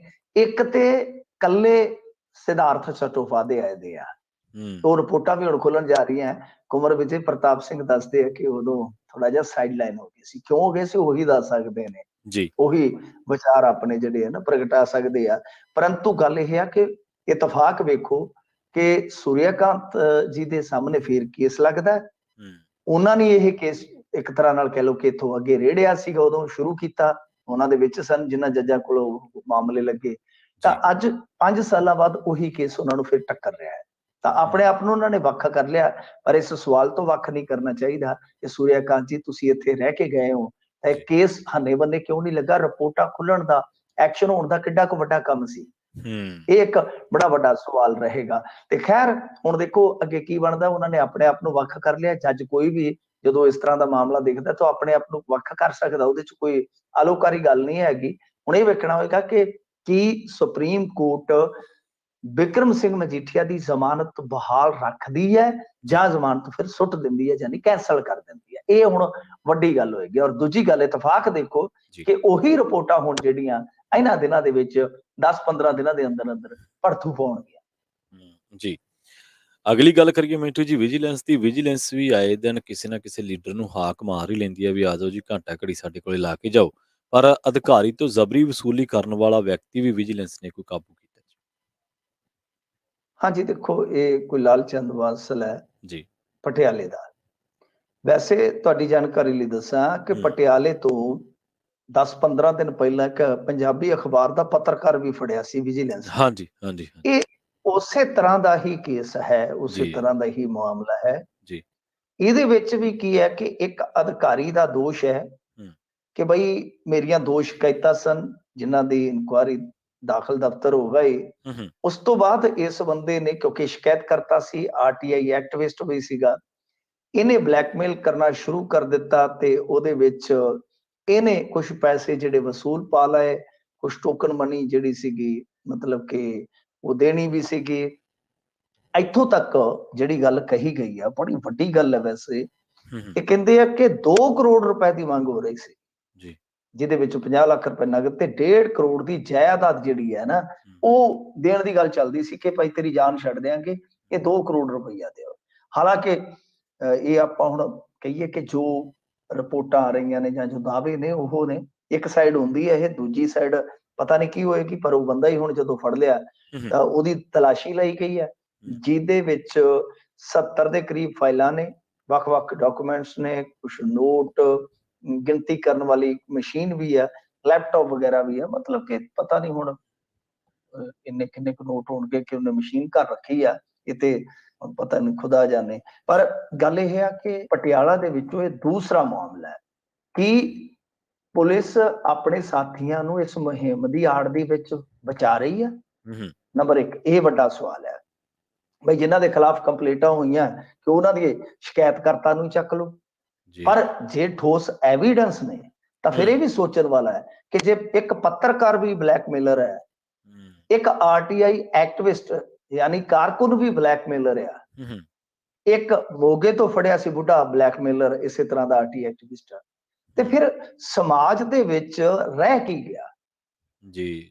ਰਹਿ ਕੌਣ ਗਿਆ? ਲੀਡਰ, ਬਿਊਰੋਕਰੇਟਸ, ਉਹ ਤੇ ਸਾਰਾ ਕੁਝ ਪਹਿਲਾਂ ਹੀ ਹੋ ਚੁੱਕਾ ਹੈ, ਤੇ ਇਹ ਐਕਟਿਵਿਸਟ ਤੇ ਪੱਤਰਕਾਰ ਵੀ ਬਲੈਕਮੇਲਰ ਨੇ। ਇਹਦਾ ਮਤਲਬ ਹੈ ਕਿ ਫਿਰ ਆਪਾਂ ਕਹਿ ਸਕਦੇ ਹਾਂ ਕਿ ਇਸ ਜੰਗਲ ਦੇ ਵਿੱਚ ਸਾਰੇ ਇੱਕ ਦੂਜੇ ਨੂੰ ਖਾਣ ਵਾਲੇ ਬੈਠੇ ਨੇ ਜੀ। ਜਿਹੜਾ ਜਿਹਦੇ ਹੱਥ ਚੜ ਗਿਆ, ਜਿਹੜਾ ਮਾੜਾ ਹੈ ਉਹਨੂੰ ਤਗੜਾ ਖਾ ਲਏਗਾ, ਜਿਹੜਾ ਉਹ ਤੋਂ ਤਗੜਾ ਉਹਨੂੰ ਚੱਕ ਕੇ ਖਾ ਲਏਗਾ। ਇਹ ਇਸ ਤਰ੍ਹਾਂ ਦੀ ਲੁੱਟਮਾਰ ਚੱਲੀ ਹੈ। ਮਤਲਬ ਕਿ ਜਿਹੜੇ ਬੜੇ ਜਿੱਦਾਂ ਕਹਿ ਲਈਏ ਕਿ ਵਧੀਆ ਪੇਸ਼ੇ ਸੀ ਉਹ ਵੀ ਬਦਨਾਮ ਹੋ ਗਏ ਨੇ ਜੀ। ਹੁਣ RTI ਇੱਕ ਬੜਾ ਵਧੀਆ ਵਸੀਲਾ ਸੀ, ਬਹੁਤ ਸਾਰੀ ਜਾਣਕਾਰੀ ਸਾਡੀ ਟੀਮ RTI ਰਾਹੀਂ ਮਤਲਬ ਕਿ ਪਾਉਂਦੀ ਹੈ, ਹਾਸਲ ਕਰਦੀ ਹੈ। ਤਾਂ ਇਸ ਤਰ੍ਹਾਂ RTI ਨੂੰ ਵੀ ਜੇ ਬਦਨਾਮ ਕੀਤਾ ਜਾਏਗਾ ਤਾਂ ਬਹੁਤ ਵੱਡੀ ਗੱਲ। ਹਾਲਾਂਕਿ ਕਈ ਵਾਰ ਸਾਨੂੰ ਵੀ ਆਉਂਦਾ ਹੈ ਕਿ ਹਾਂਜੀ ਮਤਲਬ ਕਿ ਲੱਲੇ ਭੱਬੇ ਮਾਰਦੇ ਨੇ ਕੁਛ ਚੀਜ਼ਾਂ 'ਚ, ਪਰੰਤੂ ਇਹ ਨਹੀਂ ਹੁੰਦਾ ਕਿ ਤੁਸੀਂ ਆਪਣਾ ਈਮਾਨ ਜਿਹੜਾ ਨਹੀਂ ਜਲਦੀ ਵਿਕਾਊ ਕਰ ਲਓ। ਜੀ। ਸੋ ਗੱਲ ਇਹ ਹੈ ਕਿ ਆਰਟੀਆਈ ਜਦੋਂ ਵੀ ਜਾਂਦੀ ਹੈ, ਸਾਰਾ ਕੁਝ ਹੁੰਦਾ ਜਿਹਦੇ ਖਿਲਾਫ ਹੋਏਗੀ। ਹੁਣ ਜਿਹਨੂੰ ਆਰਟੀਆਈ ਪਾਉਣ ਦੀ ਜ਼ਰੂਰਤ ਹੈ, ਹੁਣ ਜਿਹੜੇ ਮਰਜ਼ੀ ਮੁਲਾਜ਼ਮ ਦੇ ਖਿਲਾਫ ਪਾ ਲਓ, ਜੀ। ਕੁਛ ਨਾ ਕੁਛ ਹੁੰਦਾ ਹੈ। ਇੱਕ ਵਾਰੀ ਕਿਸੇ ਦੇ ਸਰਟੀਫਿਕੇਟ ਹੀ ਮੰਗਾ ਲਓ, ਉਹਦੀਆਂ ਕਾਪੀਆਂ ਮੰਗਾ ਲਓ, ਤਾਂ ਫਸ ਗਿਆ ਨਾ, ਕਸੂਤਾ ਫਸ ਜਾਏਗਾ। ਤਾਂ ਗੱਲ ਇਹ ਹੈ ਕਿ ਅਗਲਾ ਜਾਨ ਛੁਡਾਉਂਦਾ, ਪਰ ਤੁਸੀਂ ਜੇ ਮਤਲਬ ਕਿ ਇਸ ਮਨਸ਼ਾ ਦੇ ਨਾਲ ਹੀ ਕੰਮ ਕਰੋ ਕਿ ਬਈ ਪੈਸੇ ਬਣਨਗੇ ਚਾਰ, ਤਾਂ ਮੇਰੇ ਖਿਆਲ ਦੇ ਨਾਲ ਪੈਸੇ ਤੇ ਫਿਰ ਕੋਠੇ ਤੇ ਬਾਹਰ ਬਹਿ ਕੇ ਉੱਥੇ ਕੁਰਸੀ ਨਾਲ ਬੈਠੋ, ਵਧੀਆ ਜੁੜ ਕੇ ਦਲਾਲੀ ਕਰ ਲਓ, ਉਹਦੇ 'ਚ ਵੀ ਪੈਸੇ ਤੇ ਖੂਬ ਬਣ ਜਾਂਦੇ ਨੇ। ਫਿਰ ਕੋਠਿਆਂ ਤੇ ਬੈਠ ਜਾਓ, ਫਿਰ ਇੱਥੇ ਇਹਨਾਂ ਥਾਵਾਂ ਤੇ, ਇਹਨਾਂ ਚੇਅਰਾਂ ਤੇ ਬੈਠ ਕੇ ਇਹ ਦਮਗਜ਼ੇ ਮਾਰਨ ਦੀ ਕੀ ਲੋੜ ਹੈ ਕਿ ਅਸੀਂ ਸਮਾਜ ਵਾਸਤੇ ਕੰਮ ਕਰਦੇ ਹਾਂ। ਜੀ। ਅਗਲੀ ਖਬਰ ਦੇ ਵੱਲ ਵਧੀਏ ਮਿੰਟੂ ਜੀ, ਤੇ ਗੱਲ ਕਰੀਏ ਬਦਲਦੇ ਮੌਸਮ ਦੀ ਤੇ ਕਿਸਾਨੀ ਦੀ। ਭਾਰਤ ਦੇ ਵਿੱਚ ਬਦਲਦੇ ਮੌਸਮ ਨੇ ਇੱਕ ਵਾਰ ਫਿਰ ਕਿਸਾਨੀ ਤੇ ਸਰਕਾਰ ਦੇ ਸਾਹ ਸੁਕਾਏ ਨੇ ਜੀ। ਦੇਖੋ, ਦੋ ਚੀਜ਼ਾਂ ਹੁੰਦੀਆਂ ਨੇ ਕਿ ਕਿਸਾਨ ਦਾ ਜਿਹੜਾ ਸਾਹ ਸੁੱਕਣਾ ਹੁੰਦਾ, ਉਹ ਤਾਂ ਉਦੋਂ ਹੁੰਦਾ ਹੈ ਕਿ ਜਦੋਂ ਫਸਲ ਉਹ ਖੇਤ ਚੋਂ ਕੱਢਦਾ ਹੈ, ਝਾੜ ਮਿਣਦਾ ਹੈ। ਜੀ ਜੀ। ਸਰਕਾਰ ਨੂੰ ਪਹਿਲਾਂ ਹੀ ਪਤਾ ਲੱਗ ਜਾਂਦਾ ਕਿ ਸਾਡੇ ਨਾਲ ਕੀ ਹੋਣੀ ਹੈ। ਦੋਵਾਂ ਦੇ ਹਾਲਾਤ ਜਿਹੜੇ ਜੁਦਾ ਨਹੀਂ ਹੁੰਦੇ, ਦੋਵੇਂ ਇੱਕ ਦੂਜੇ ਨਾਲ ਜੁੜੇ ਹੁੰਦੇ ਨੇ, ਪਰ ਕਿਸਾਨ ਨੂੰ ਹਰੇਕ ਦਿਨ ਦੇ ਨਾਲ ਆਸ ਵੱਜਦੀ ਹੈ ਕਿ ਅੱਜ ਠੀਕ ਹੋ ਜਾਏਗਾ, ਅੱਜ ਠੀਕ ਹੋ ਜਾਏਗਾ। ਇਸ ਤਰ੍ਹਾਂ ਹੀ ਕੰਮ ਤੁਰਿਆ ਜਾਂਦਾ ਹੈ। ਪਿਛਲੀ ਵਾਰੀ ਵੀ ਗਰਮੀ ਤੇ ਮਾਰਚ 'ਚ ਪੈਣ ਲੱਗ ਪਈ ਸੀ, ਏਸੀ ਚੱਲ ਪਏ। ਹਾਂਜੀ। ਪਰ ਕਿਸਾਨ ਨੂੰ ਇਹ ਲੱਗਦਾ ਸੀਗਾ ਕਿ ਨਹੀਂ, ਇੰਨਾ ਸ਼ਾਇਦ ਨੁਕਸਾਨ ਨਹੀਂ ਹੋਏਗਾ, ਅੱਜ ਮੀਂਹ ਆ ਜਾਏਗਾ, ਅੱਜ ਮੀਂਹ ਆ ਜਾਏਗਾ, ਅੱਜ ਮੌਸਮ ਬਦਲ ਜਾਏਗਾ। ਪਰ ਹੋਇਆ ਕੀ ਸੀਗਾ? ਸਿੱਟਾ ਇਹੀ ਨਿਕਲਿਆ ਸੀਗਾ ਕਿ ਸਾਡਾ 7,000 ਕਰੋੜ ਦਾ ਕਣਕ ਦਾ ਉਤਪਾਦਨ ਘਟ ਗਿਆ ਸੀਗਾ। 7,000 ਕਰੋੜ ਦਾ। ਜੀ। ਤਾਂ ਖੈਰ, ਹੁਣ ਇਹ ਜਿਹੜੀ ਇਸ ਵੇਲੇ ਗੱਲ ਕੀਤੀ ਜਾ ਰਹੀ ਆ, ਇਹ ਜਿਹੜਾ IMD ਹੈ, ਮੌਸਮ ਵਿਭਾਗ ਜਿਹਨੂੰ ਕਹਿ ਲਓ, ਮੌਸਮ ਵਾਲਾ ਡਿਪਾਰਟਮੈਂਟ, ਤਾਂ ਉਹਨਾਂ ਨੇ ਜੋ, ਕਿਉਂਕਿ ਦਸੰਬਰ 'ਚ ਵੀ ਬਾਰਿਸ਼ ਘੱਟ ਸੀ ਆਮ ਨਾਲੋਂ, ਜਨਵਰੀ ਦੇ ਵਿੱਚ ਇਹ 5 ਸਾਲਾਂ ਦੇ ਸਭ ਤੋਂ ਨਿਮਨ ਦਰਜੇ ਤੇ ਆ, ਹੇਠਲੇ ਦਰਜੇ ਤੇ ਪਹੁੰਚ ਗਈ ਆ। ਮਤਲਬ ਕਿ ਸਿਰਫ 12.5 ਮਿਲੀਮੀਟਰ ਦੇ ਕਰੀਬ ਹੈ। ਯਾਨੀ ਇਸ ਮਹੀਨੇ ਦੇ ਵਿੱਚ 25% ਜਿਹੜੀ ਆਮ ਨਾਲੋਂ ਬਾਰਿਸ਼ ਘੱਟ ਹੋਈ ਆ। 31 ਜਨਵਰੀ ਤੱਕ ਇਸ ਘਾਟ ਨੂੰ ਪੂਰਾ ਕਰਨ ਦੀ ਹੁਣ ਕੋਈ ਸੰਭਾਵਨਾ ਹੈ ਹੀ ਨਹੀਂ ਹੈ। ਠੀਕ ਹੈ। ਕਿਉਂ? ਕਿਉਂਕਿ ਜਦੋਂ ਮੈਂ ਤੁਹਾਡੇ ਨਾਲ ਗੱਲ ਕਰਨ ਡਿਆ, ਹੁਣ 10:04 ਹੋ ਚੁੱਕੇ ਆ। ਮਤਲਬ ਇਹੀ ਅੰਕੜਾ ਅਸੀਂ ਹੁਣ ਫਰਵਰੀ 'ਚ ਲੈ ਕੇ ਜਾ ਰਹੇ ਹਾਂ। ਯਾਨੀ ਜਨਵਰੀ ਤੇ ਦਸੰਬਰ 2 ਮਹੀਨੇ ਤੇ ਸਾਡੇ ਗੁਜ਼ਰ ਗਏ ਨੇ। ਹੁਣ ਰੌਲਾ ਕੀ ਹੈ ਕਿ ਚਲੋ ਪੰਜਾਬ ਦੇ ਵਿੱਚ ਇਸ ਵਾਰੀ ਕੀ ਹੋਇਆ ਕਿ ਕਲਾਈਮੇਟ ਚੇਂਜ ਦੀ ਇੱਕ ਵੱਖਰੀ ਵੰਨਗੀ ਵੇਖਣ ਨੂੰ ਮਿਲੀ ਹੈ। ਅੱਜ ਵੀ 31 ਜਨਵਰੀ ਦੀ ਜਿਹੜੀ ਸਵੇਰ ਸੀ, ਉਹ ਇਸ ਤਰ੍ਹਾਂ ਦੀ ਸੀਗੀ ਜਿਵੇਂ ਮਤਲਬ ਕਿ ਪੋਹ ਦੀਆਂ ਬਹੁਤ ਕਹਿਰ ਵਾਲੀਆਂ ਰਾਤਾਂ ਹੁੰਦੀਆਂ ਨੇ। ਇੰਨੀ ਜ਼ਿਆਦਾ ਸਰਦੀ ਹੈ, ਇੰਨੀ ਜ਼ਿਆਦਾ ਸਰਦੀ ਹੈ। 18 ਦਸੰਬਰ ਨੂੰ ਪਹਿਲੀ ਧੁੰਦ ਪਈ ਸੀ, ਮੈਨੂੰ ਯਾਦ ਆ, ਤੇ ਹਿਸਾਬ ਲਾ ਲਓ 1.5 ਮਹੀਨਾ ਹੋ ਗਿਆ। ਟੁੱਟਵਾਂ ਸੂਰਜ ਚੜਿਆ ਤਾਂ ਚੜਿਆ ਕਿਤੇ ਇੱਕ ਅੱਧ ਦਿਨ, ਅਦਰਵਾਈਜ਼ ਉਹ ਸਾਰਾ ਠੰਡ ਦਾ ਹੀ ਪ੍ਰਕੋਪ ਚੱਲ ਰਿਹਾ ਹੈ। ਪੰਜਾਬ ਕਿਉਂਕਿ ਥੋੜਾ ਤੁਹਾਨੂੰ ਪਤਾ ਪਹਾੜੀ ਏਰੀਏ ਦੇ ਨੇੜੇ ਆ ਗਿਆ।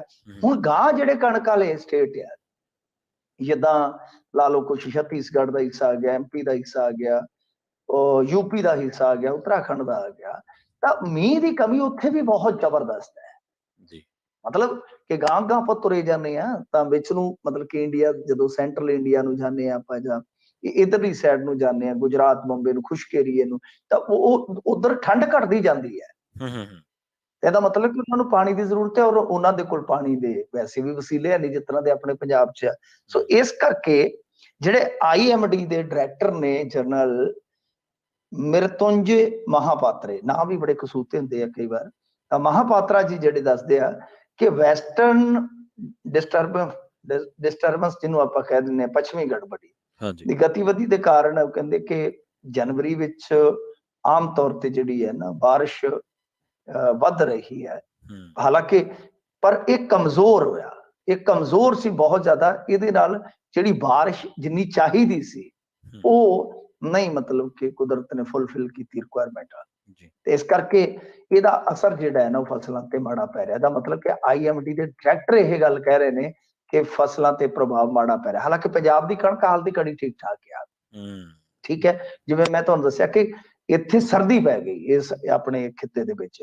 ਹੁਣ ਇਹਦਾ ਅਸਰ ਕੀ ਹੈ ਕਿ ਪਹਿਲਾਂ ਹੀ ਇੱਥੇ ਬਹੁਤ ਮਾਰਾਮਾਰੀ ਆ, ਆਟਾ 35 ਨੂੰ ਪਹੁੰਚ ਗਿਆ ਸੀ ਪੰਜਾਬ ਦੇ ਵਿੱਚ ਹੀ। ਜੀ 3000 ਨੂੰ ਕਣਕ ਪੰਜਾਬ 'ਚ ਵਿਕੀ ਐਤਕੀ। ਹੂੰ ਹੂੰ ਹੂੰ, ਤਾਂ ਹੁਣ ਇਹਨਾਂ ਨੇ ਸਟਾਕ ਹੋਰ ਕੱਢਿਆ ਸ਼ਾਇਦ 26 ਲੱਖ ਮੀਟ੍ਰਿਕ ਟਨ ਦਾ। ਤਾਂ ਗੱਲ ਇਹ ਆ ਕਿ ਹੁਣ ਪੂਰਾ ਭੰਡਾਰ ਇੰਡੀਆ ਦੇ ਕੋਲ ਇਸ ਟਾਈਮ ਤਕਰੀਬਨ ਪੂਰਾ ਇਹਦੇ ਤੇ ਜੀ ਜੀ ਰਿਪੋਰਟ ਕੀਤੀ ਹੋਈ ਹੈ ਬਕਾਇਦਾ। ਤਾਂ ਖੈਰ ਇਹ ਹੁਣ ਵੇਖਣ ਵਾਲੀ ਗੱਲ ਹੋਏਗੀ ਕਿ ਜੇ ਫਿਰ ਉਤਪਾਦਨ ਘਟਦਾ ਦੁਬਾਰਾ ਹੂੰ ਕਣਕ ਦਾ, ਪੰਜਾਬ ਤੇ ਐਤਕੀ ਠੀਕ ਠਾਕ ਰਹੇਗਾ। ਜੇ ਮੰਨ ਲਓ ਕੋਈ 15-20 ਦਿਨ ਹੋਰ ਠੰਡ, ਜ਼ਿਆਦਾ ਗਰਮੀ ਨਹੀਂ ਪੈਂਦੀ ਜੀ ਤਾਂ ਕਣਕ ਤੀਲੀ ਬਣਾਉਣ ਲੱਗ ਪਈ ਆ, ਅੱਛੀ ਤੀਲੀ ਆ ਉਹਦੀ, ਤਾਂ ਹੂੰ ਪੰਜਾਬ ਤਾਂ ਸ਼ਾਇਦ ਠੀਕ ਠਾਕ ਰਹਿ ਜਾਏਗਾ। ਪਰ ਜਿਵੇਂ ਮੈਂ ਕਿਹਾ ਕਿ ਜਿਵੇਂ ਜਿਵੇਂ ਆਪਾਂ ਪਰੇ ਨੂੰ ਤੁਰੇ ਜਾਵਾਂਗੇ ਹੂੰ ਤਾਂ ਹੂੰ, ਉਧਰੋਂ ਉਤਪਾਦਨ ਮਰੇਗਾ, ਕਿਉਂਕਿ ਹੂੰ, ਪੰਜਾਬ ਦਾ ਵੀ ਤੇ ਹੁਣ ਇੱਕ ਤਰ੍ਹਾਂ ਨਾਲ ਉਤਪਾਦਨ ਦਾ ਕੋਈ ਇੱਕ ਕਹਿ ਲਓ ਕਿ ਸੈੱਟ ਕੀਤਾ ਹੁਣ ਟਾਰਗੇਟ ਹੀ ਹੁੰਦਾ ਹੈ ਨਾ, ਤੇ ਜੀ ਉਹਦੇ ਜੀ ਵਿੱਚ ਹੀ ਉਹਨਾਂ ਨੇ ਰਹਿਣਾ ਹੈ। ਇਹ ਤਾਂ ਹੈ ਨਹੀਂਗਾ ਕਿ ਪੰਜਾਬ ਦੇ ਵਿੱਚ ਐਤਕੀ ਠੰਡ ਜ਼ਿਆਦਾ ਪੈ ਗਈ ਆ ਤੇ ਹੂੰ ਕਣਕ ਜਿਹੜੀ 105 ਮਣ ਨਿਕਲ ਆਏਗੀ ਕਿੱਲੇ ਦੀ।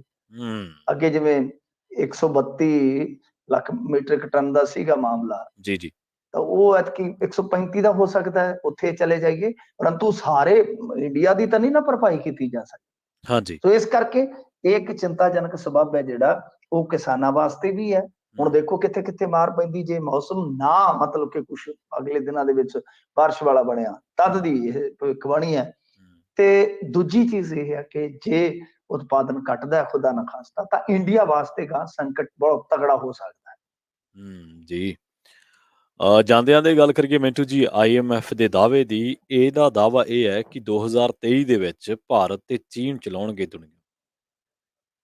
ਦੇਖੋ ਗੱਲ ਕੀ ਹੈ ਕਿ ਇਹ ਜਿਹੜੇ ਹੁੰਦੇ ਨੇ ਨਾ ਇਸ ਤਰ੍ਹਾਂ ਦੇ ਦਾਅਵੇ ਜਿਹੜੇ ਆ, ਹਾਂਜੀ ਚਾਹੇ ਉਹ ਫਿਚ ਦੀ ਹੁੰਦੀ ਹੈ, ਚਾਹੇ ਇਹਨਾਂ ਦੀ IMF ਦੀ, ਵਰਲਡ ਬੈਂਕ ਦੀ, ਇਹ 3-4 ਇਸ ਤਰ੍ਹਾਂ ਦੇ ਜਿਨ੍ਹਾਂ ਦੇ ਅੰਦਾਜ਼ੇ ਕਦੇ ਖੁੰਝਦੇ ਨਹੀਂ ਹੁੰਦੇ, ਹੂੰ ਬੜੇ ਸਟੀਕ ਹੁੰਦੇ ਨੇ। ਜੀ ਤਾਂ ਇਹਨਾਂ ਦਾ ਦਾਅਵਾ ਕੀ ਹੈ, ਦੁਨੀਆ ਤਾਂ ਮਤਲਬ ਇਹ ਨਹੀਂ ਹੈ ਕਿ ਕੋਈ ਦੋ ਦੇਸ਼ ਚਲਾਉਂਦੇ ਆ, ਹੂੰ ਦੁਨੀਆ ਦਾ ਭਾਵ ਇਹ ਆ। ਇੱਥੇ ਇਹਨਾਂ ਨੇ ਜਿਹੜਾ ਦਾਅਵਾ ਕੀਤਾ ਹੈ ਜੀ ਕਿ ਦੋ ਵੱਡੀਆਂ ਅਰਥ ਵਿਵਸਥਾਵਾਂ ਹੋਣਗੀਆਂ ਹੂੰ ਜਿਹੜੀਆਂ ਕਿ ਦੁਨੀਆ ਭਰ ਦੀ ਇਕਨੋਮੀ ਨੂੰ ਥੋੜਾ ਮਤਲਬ ਕਿ ਠੁੰਮਣਾ ਦਿੰਦੀਆਂ ਰਹਿਣਗੀਆਂ। ਹੂੰ ਆ ਹੈ ਕਹਿਣ ਦਾ ਮਤਲਬ, ਜੀ ਕਿਉਂਕਿ ਇਹਨਾਂ ਨੇ ਜਿਹੜੀ ਅਨੁਮਾਨ ਦਰ ਲਾਈ ਹੈ ਹੂੰ ਗਰੋਥ ਰੇਟ ਦੀ, ਉਹ 23-24 ਵਾਸਤੇ ਇੰਡੀਆ ਦੀ ਹੈ 6.1, ਜੀ ਜਿਹੜੀ ਕਿ ਪੂਰੀ ਦੁਨੀਆ ਦੇ ਵਿੱਚੋਂ ਆਪਾਂ ਕਹਿ ਸਕਦੇ ਹਾਂ ਕਿ ਬੈਸਟ ਹੈ, ਹਾਲ ਦੀ ਘੜੀ ਬੈਸਟ। ਹਾਲਾਂਕਿ ਸਾਊਦੀ ਅਰਬ ਨੇ ਕਿਹਾ ਸੀਗਾ ਠੀਕ ਕਿ ਹੈ ਅਸੀਂ ਬਸ ਇੱਕ ਅੱਧ ਮਿਸਾਲ ਤੱਕ ਛੱਡ ਦਿਆਂਗੇ ਪਿੱਛੇ, ਕਿਉਂਕਿ ਉਹ ਸ਼ਹਿਰ ਵਗੈਰਾ ਬਣਾ ਰਹੇ ਨੇ,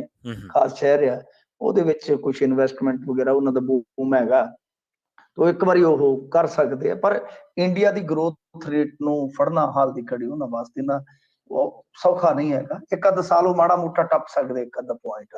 ਖੈਰ ਮੈਂ ਦੱਸ ਦਿੰਦਾ ਉਡਵੀਂ ਜੀ ਝਾਤ ਪਾ ਕੇ ਇੰਡੀਆ 6.1 ਜਿਹੜਾ ਅੰਦਾਜ਼ਾ ਹੈ, ਹੂੰ ਚਾਈਨਾ 5.2, ਜੀ ਮਤਲਬ ਕਿ ਇਹ 5.2 ਤੇ ਆ। ਫਿਰ ਨਾਈਜੀਰੀਆ ਤੀਸਰੇ ਨੰਬਰ ਤੇ 3.2।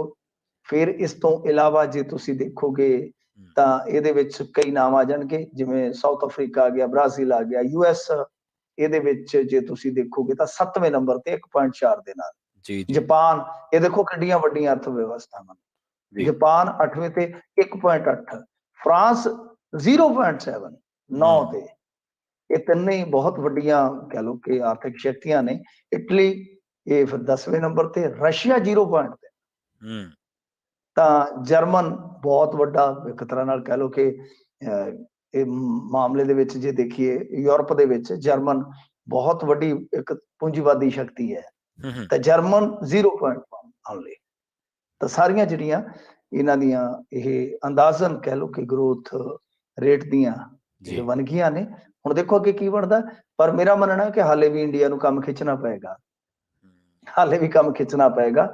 ਹਾਲੇ ਇਹ ਨਹੀਂ ਹੈ ਕਿ ਸੌਖੇ ਹੋ ਜਾਣਗੇ, ਕਿਉਂਕਿ ਇਹ ਪਿਛਲੇ ਸਾਲ ਦੇ ਨਾਲੋਂ ਘੱਟ ਹੈ। ਜੀ ਜੀ ਕਿਉਂਕਿ ਮੈਂ ਵਾਰ-ਵਾਰ ਕਹਿੰਦਾ ਸੀਗਾ ਇਕਨੋਮੀ ਦਾ ਮਤਲਬ ਕਿ ਮੂਲ ਸਿਧਾਂਤ ਹੈ ਕਿ ਜੇ ਮੰਨ ਲਓ ਬਹੁਤ ਤਗੜੇ ਕ੍ਰਾਈਸਿਸ ਆਏ ਨੇ, ਜਿਵੇਂ ਹੁਣ ਕੋਵਿਡ ਆਇਆ ਜਾਂ ਹੋਰ ਕੋਈ ਵੱਡਾ ਰਿਸੈਸ਼ਨ ਆਇਆ, ਤਾਂ 2 ਸਾਲ ਰਿਕਵਰੀ ਦੇ ਹੁੰਦੇ ਨੇ, ਹੂੰ ਤਾਂ ਤੀਜੇ ਸਾਲ ਫਿਰ ਤੁਹਾਡੇ ਮਤਲਬ ਕਿ ਸਲਿੱਪ ਨਿਕਲਦੇ ਆ। ਜੀ ਹਾਲ ਦੀ ਘੜੀ ਕਹਿ ਲਓ ਕਿ ਥੋੜੀ ਰਿਕਵਰੀ ਹੋਈ ਆ ਇਕਨੋਮੀ 'ਚ, ਪਰ ਜੇ ਤੁਸੀਂ 2047 ਤੱਕ ਡਿਵੈਲਪਡ ਕੰਟਰੀ ਬਣਨਾ ਹੈ ਹੂੰ ਤਾਂ ਇਹ ਗਰੋਥ ਰੇਟ ਤੁਹਾਨੂੰ ਵਧਾਉਣੀ ਪਏਗੀ, ਮਿਨੀਮਮ 8। ਜੀ ਜੀ ਮਿੰਟੂ ਜੀ ਇਹਨਾਂ ਖਾਸ ਖਬਰਾਂ ਤੇ ਖਾਸ ਜਾਣਕਾਰੀਆਂ ਦੇਣ ਦੇ ਲਈ ਤੁਹਾਡਾ ਬਹੁਤ ਬਹੁਤ ਧੰਨਵਾਦ ਜੀ। ਜੀ ਸ਼ੁਕਰੀਆ। ਜੀ ਸੋ ਪ੍ਰੋਗਰਾਮ ਖਬਰ ਤੇ ਨਜ਼ਰ ਦੇ ਵਿੱਚ ਆਪਣੇ ਨਾਲ ਜੁੜੇ ਸਨ ਮਿੰਟੂ ਗੁਰਸਰੀਆ ਜੀ, ਜਿਨ੍ਹਾਂ ਦੇ ਨਾਲ ਆਪਾਂ ਕੀ ਅਹਿਮ ਖਬਰਾਂ ਨੂੰ ਲੈ ਕੇ ਚਰਚਾ ਕੀਤੀ ਹੈ। ਵੇਲਾ ਹੋ ਚੱਲਿਆ ਹੈ ਇੱਕ ਸ਼ਾਰਟ ਬ੍ਰੇਕ ਦੇ ਲਈ ਰੁਕਣ ਦਾ। ਬ੍ਰੇਕ ਤੋਂ ਪਾਰ ਕੁਝ ਹੋਰ ਅਹਿਮ ਖਬਰਾਂ ਤੇ ਚਰਚਾ ਕਰਾਂਗੇ। ਮੁੱਖ ਸਕੱਤਰ ਵੱਲੋਂ ਕੇਜਰੀਵਾਲ ਨੂੰ ਜਿਹੜਾ ਰਿਪੋਰਟ ਕਾਰਡ ਦੇਣ ਤੇ ਸਿਆਸਤ ਭਖੀ ਹੈ ਤੇ ਇਹਦੇ ਤੇ ਬੀਰ ਦਵਿੰਦਰ ਸਿੰਘ, ਜਿਹੜੇ ਕਿ ਪੰਜਾਬ ਵਿਧਾਨ ਸਭਾ ਦੇ ਸਾਬਕਾ ਡਿਪਟੀ ਸਪੀਕਰ ਨੇ, ਉਹਨਾਂ ਦਾ ਬਿਆਨ ਆਇਆ। ਇੱਕ ਜਿਹੜਾ ਕਿਸਾਨ ਅੰਦੋਲਨ ਦੇ ਦਰਮਿਆਨ ਜਦੋਂ ਪ੍ਰਵਾਸੀਆਂ ਨੇ ਉੱਥੇ ਨਾਵਾਂ ਭੇਜਿਆ, ਮਾਇਕ ਸਹਾਇਤਾ ਦਿੱਤੀ, ਆਰਥਿਕ ਸਹਾਇਤਾ ਕੀਤੀ, ਉੱਥੇ ਤਰ੍ਹਾਂ-ਤਰ੍ਹਾਂ ਦੇ ਨਾਲ ਯੋਗਦਾਨ ਪਾਇਆ। ਤਾਂ ਹੁਣ ਪੰਜਾਬ ਦੇ ਹੀ ਜਿਹੜੇ ਮੰਤਰੀ ਨੇ, ਐਨਆਰਆਈ ਮਾਮਲਿਆਂ ਦੇ ਨਾਲ ਜੁੜੇ, ਉਹਨਾਂ ਨੇ ਇਹ ਗੱਲ ਦਾ ਦਾਅਵਾ ਕੀਤਾ ਹੈ ਕਿ ਕਿਸਾਨ ਅੰਦੋਲਨ ਦੇ ਵਿੱਚ ਜਿਹੜੇ ਪ੍ਰਵਾਸੀ ਆਏ ਸੀ, ਉਹਨਾਂ ਨੂੰ ਹੁਣ ਕੇਂਦਰ ਪਰੇਸ਼ਾਨ ਕਰਨ ਲੱਗਿਆ। ਇਸ ਖਬਰ ਤੇ ਵੀ ਚਰਚਾ ਕਰਾਂਗੇ ਤੇ ਵਿਜੀਲੈਂਸ ਵੱਲੋਂ ਸਾਬਕਾ ਉਪ ਮੁੱਖ ਮੰਤਰੀ ਓਪੀ ਸੋਨੀ ਦੀਆਂ ਜਾਇਦਾਦਾਂ ਦਾ ਮੁਲਾਂਕਣ ਕਰਨਾ ਸ਼ੁਰੂ ਕੀਤਾ ਗਿਆ। ਇਹਦੇ ਤੇ ਚਰਚਾ ਕਰਾਂਗੇ। ਜੁੜੇ ਰਹੋ ਪੰਜਾਬੀ ਰੇਡੀਓ ਯੂਐਸਏ ਦੇ ਨਾਲ। ਅਸੀਂ ਹੁਣੇ ਪਰਤਾਂਗੇ ਸ਼ਾਰਟ ਬ੍ਰੇਕ ਤੋਂ ਬਾਅਦ।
ਬ੍ਰੇਕ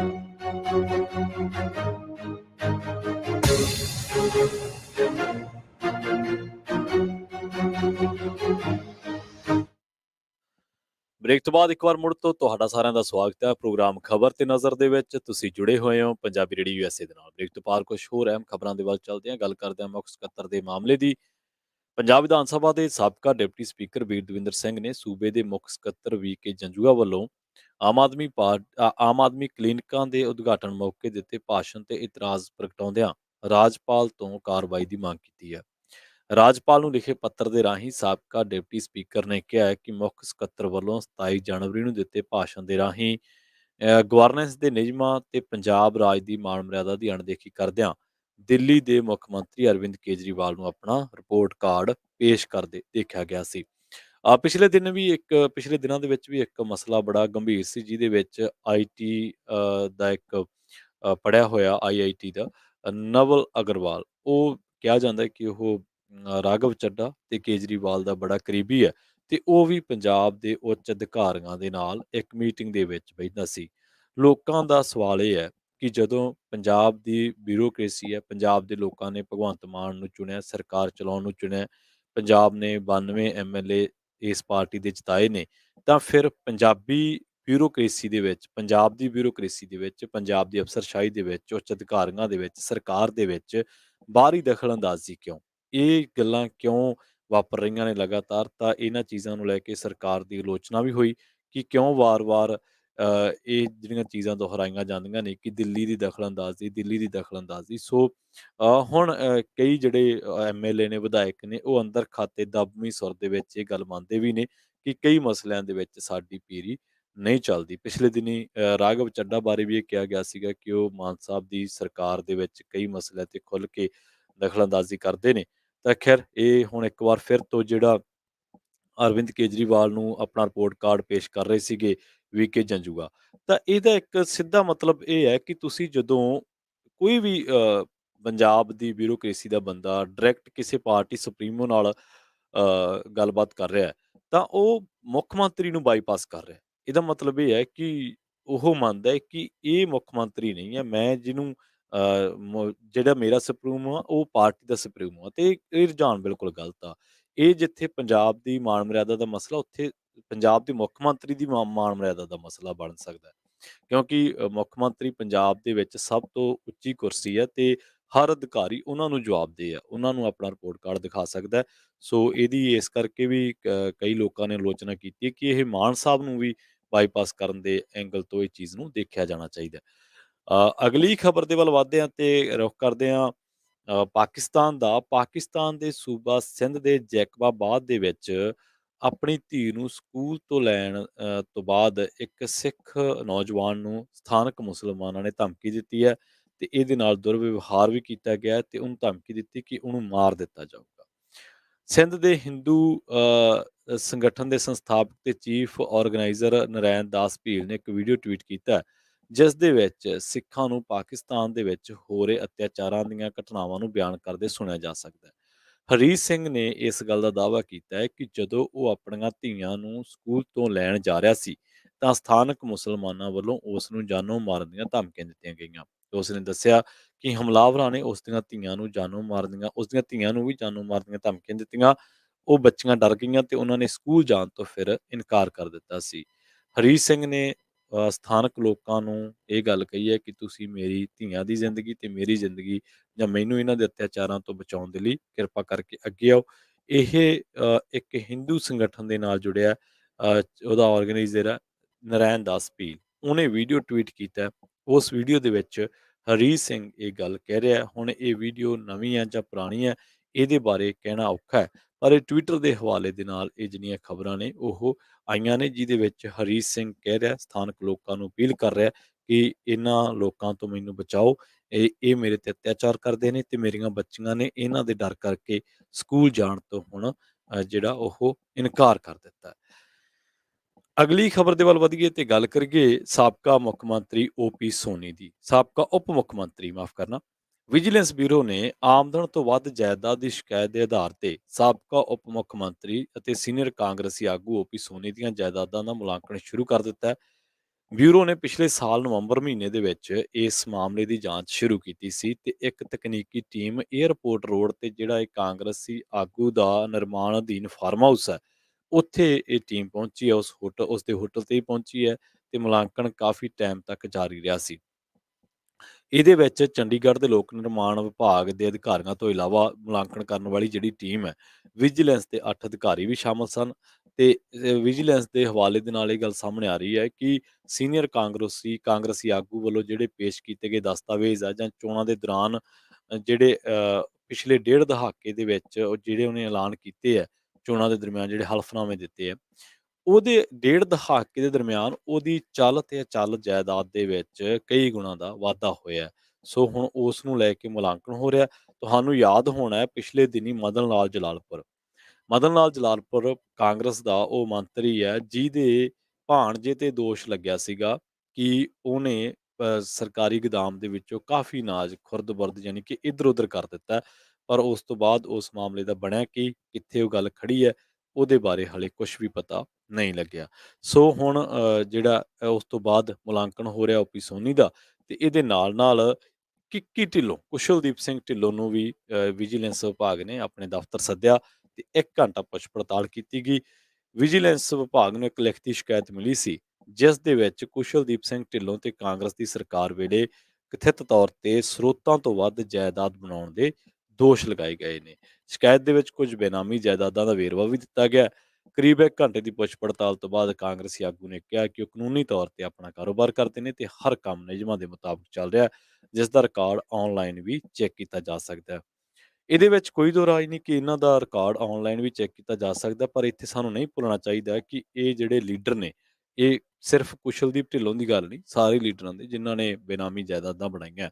ਇਹਨਾਂ ਕੋਲੇ ਬੜੇ ਚਲਾਕ ਸੀਏ ਹੁੰਦੇ ਨੇ। ਉਹ ਦੱਸਦੇ ਨੇ ਚੋਰ ਮੋਰੀਆਂ ਕਿ ਇਸ ਤਰ੍ਹਾਂ ਕਰੋਗੇ ਤਾਂ ਆਹ ਹੋਊਗਾ, ਇਸ ਤਰ੍ਹਾਂ ਕਰੋਗੇ ਤਾਂ ਆਹ ਹੋਊਗਾ। ਵਕੀਲਾਂ ਦੀਆਂ ਟੀਮਾਂ ਹੁੰਦੀਆਂ ਨੇ, ਪਰ ਲੁੱਟ ਦਾ ਮਾਲ ਕਿੰਨਾ ਕੁ ਚਿਰ ਲੁਕਾਓਗੇ।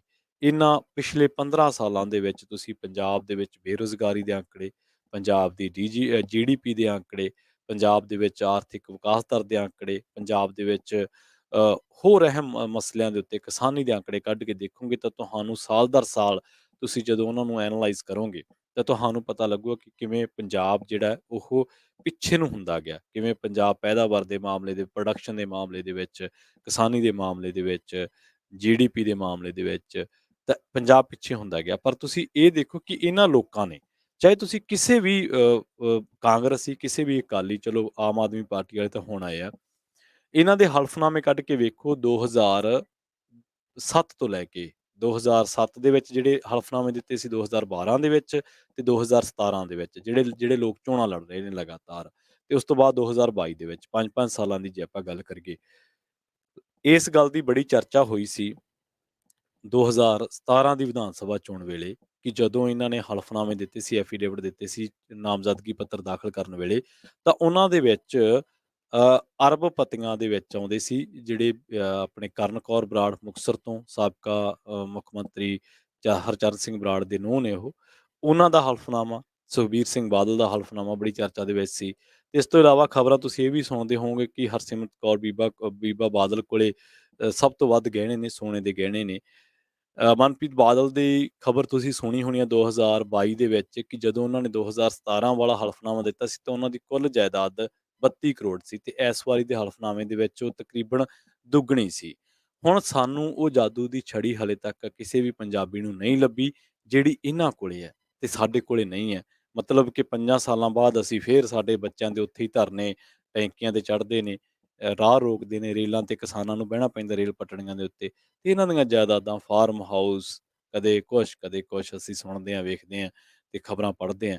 ਇਹਨਾਂ ਕੋਲੇ ਪਤਾ ਨਹੀਂ ਕਿਹੜੀ ਹੈ ਇਹਦੀ ਜਾਦੂ ਦੀ ਛੜੀ ਜਿਹੜੀ 5 ਸਾਲਾਂ ਬਾਅਦ ਜਦੋਂ ਹਲਫਨਾਮਾ ਦਿੰਦੇ ਆ ਤੇ ਉਹ ਕਰੋੜਾਂ ਵਾਲੀ ਜਾਇਦਾਦ ਕੁਛ 100 ਨਹੀਂ ਵਧੀ ਹੁੰਦੀ ਜਾਂ ਕੁਛ ਹਜ਼ਾਰ, ਉਹ ਕਰੋੜਾਂ ਦੇ ਵਿੱਚ ਹੀ ਦੁੱਗਣੀ ਹੋਈ ਹੁੰਦੀ ਹੈ। ਵੇਲਾ ਹੋ ਚੱਲਿਆ ਤੁਹਾਡੇ ਤੋਂ ਇਜਾਜ਼ਤ ਲੈਣ ਦਾ। ਪੰਜਾਬੀ ਰੇਡੀਓ USA ਦੀ ਅਗਲੀ ਪੇਸ਼ਕਸ਼ ਪ੍ਰੋਗਰਾਮ ਅਪਡੇਟ ਅਮਰੀਕਾ, ਜਿਸ ਦੇ ਵਿੱਚ ਅਮਰੀਕਾ ਦੇ ਵਿੱਚ ਵਾਪਰੀਆਂ ਅਹਿਮ ਅਤੇ ਵੱਡੀਆਂ ਘਟਨਾਵਾਂ ਦੇ ਨਾਲ ਵਿਸ਼ਵ ਦੇ ਵਿੱਚ ਵਾਪਰੀਆਂ ਵੱਡੀਆਂ ਘਟਨਾਵਾਂ, ਖਬਰਾਂ ਬਾਰੇ ਤੁਹਾਨੂੰ ਦਿੱਤੀਆਂ ਜਾਣਗੀਆਂ ਖਾਸ ਜਾਣਕਾਰੀਆਂ। ਜੁੜੇ ਰਹੋ ਪੰਜਾਬੀ ਰੇਡੀਓ USA ਦੇ ਨਾਲ। ਤੇ ਆਖਿਰ ਦੇ ਵਿੱਚ ਇੱਕ ਵਾਰ ਫਿਰ ਤੋਂ ਤੁਹਾਨੂੰ ਸਭ ਨੂੰ ਪਿਆਰ ਸਤਿਕਾਰ ਸਹਿਤ ਸਤਿ ਸ਼੍ਰੀ ਅਕਾਲ।